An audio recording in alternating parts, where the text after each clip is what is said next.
When Vladimir Putin does an interview on state-run media, he knows his thoughts and pronouncements will go unchallenged, which may be why he told a TV reporter that the Russian army hasn't used cluster munitions in Ukraine. In the Russian Federation, we have enough reserves of different types of cluster bombs. Different types, but we haven't used them so far. We haven't had the need to do this, even though we had a shortage of ammunition.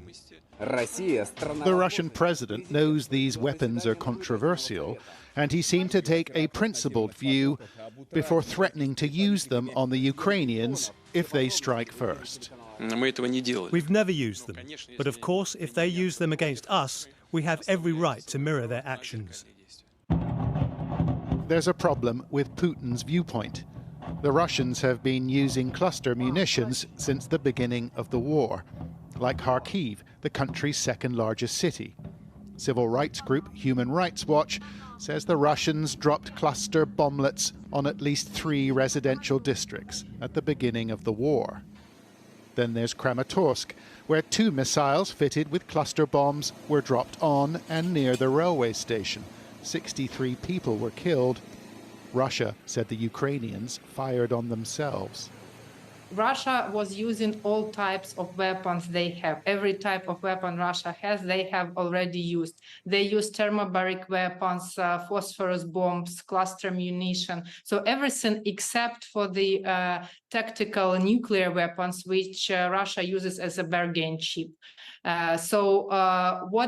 What retaliation could they do? They have already did the most awful and terrible things they can.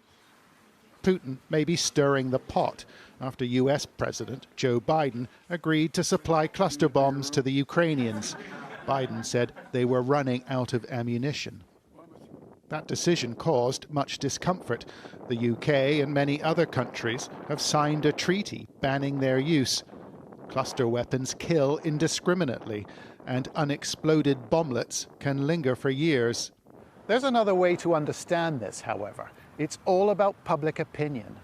Putin is trying to court it at home when he says that Russia is trying to defend itself. But the viewpoint here in Ukraine is different. Most people support the use of cluster weapons if it drives the Russians out. The Russian leader was also sounding bullish about the war. He pronounced the Ukrainian counteroffensive a failure, in the knowledge that no one was likely to object. John Sparks, Sky News in eastern Ukraine.